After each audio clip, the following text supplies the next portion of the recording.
पांचों पांडव धीरे धीरे आगे बढ़ते हुए काम्यक वन पहुँचे। वे लोग वहीं कुटिया बनाकर रहने लगे। भीम और द्रौपदी अपमान की आग में जल रहे थे।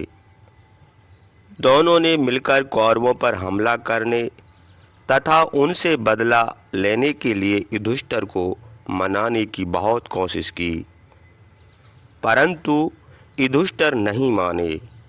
उन्होंने कहा कि उन्हें पहले खेल की शर्त पूरी करना चाहिए और अपना वनवास संपन्न करना चाहिए।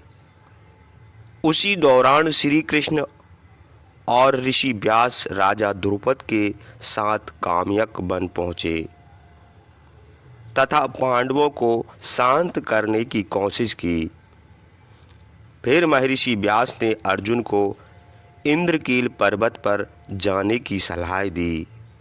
तब अर्जुन इंद्रकील पर्वत पर जा पहुँचे। वहाँ उन्हें एक ऋषि मिले, जिन्होंने उनसे अपने हथियार छोड़ने के लिए कहा, परंतु उन्होंने ऋषि की बात नहीं मानी।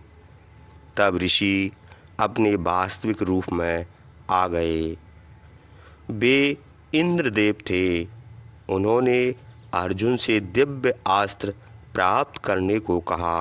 अर्जुन जाह्नवी नदी के तट पर शिवलिंग बनाकर विधिवत पूजा अर्चना करते हुए तप में लीन हो गए।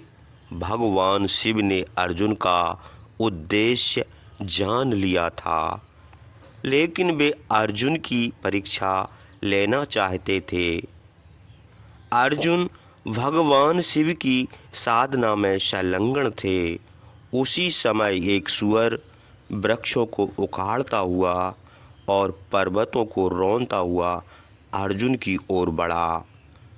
अर्जुन ने तुरंत अपना धनुष बाण उठा लिया। तभी भगवान शिव भील के रूप में वहां पहुंच गए। भील और अर्जुन दोनों ने एक साथ सूअर पर बाण चला दिया। अर्जुन का बाण सूअर के मुंह में लगा, जबकि भील का बाण उसकी पीठ पर जा धंसा। सूअर तत्काल मर गया। सूअर को पहले किसने मारा, यह तय नहीं हो पा रहा था। अतः दोनों ने इसका समाधान एक प्रतियोगिता के माध्यम से करने का निर्णय लिया। उनके बीच लंबे समय तक मुकाबला हुआ, लेकिन अर्जुन अपने प्रतिद्वंदी को नहीं हरा पाए। जब अर्जुन को यह एहसास हुआ कि वे अपने प्रतिद्वंदी को नहीं हरा पाएंगे, तो उन्होंने शिवलिंग पर एक माला रख प्रार्थना शुरू कर दी। जब अर्जुन ने भील को वह माला पहने देखा, तो वे समझ गए कि भील ही भगवान शिव हैं। अब अर्जुन ने उनसे क्षमा मांगी। अर्जुन की भक्ति से प्रसन्न होकर भगवान शिव ने उन्हें पाशुपत अस्त्र दिया। फिर वे अर्जुन को भक्ति और ज्ञान का उपदेश देकर अंतर्ध्यान हो गए।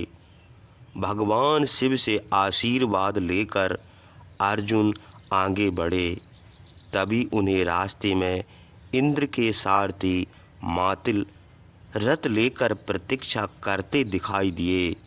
वे रथ पर सवार होकर अमरावती चले गए। वहां पहुंचने पर सभी देवताओं ने अर्जुन का स्वागत किया। अर्जुन ने उनके प्रति आभार प्रकट किया। वहां रहते हुए वे सभी का विनम्रतापूर्वक मान सम्मान करते थे। इससे प्रसन्न होकर सभी देवताओं ने उन्हें विशेष दिव्यास्त्रों की शिक्षा दी। देवताओं द्वारा दी गई शिक्षा और अस्त्र शस्त्रों का अभ्यास करने में अर्जुन पूर्णतः पारंगत हो गए। तब इंद्रदेव ने अर्जुन से असुरों का संहार करने के लिए कहा। उन्होंने इंद्रदेव की आज्ञा का पालन किया। अर्जुन की भक्ति से प्रसन्न होकर इंद्रदेव ने उन्हें अपना दिव्य अस्त्र वज्र प्रदान किया। तब अर्जुन देवताओं के लिए भी अजय हो गए थे। मनुष्यों की तो बात ही क्या थी।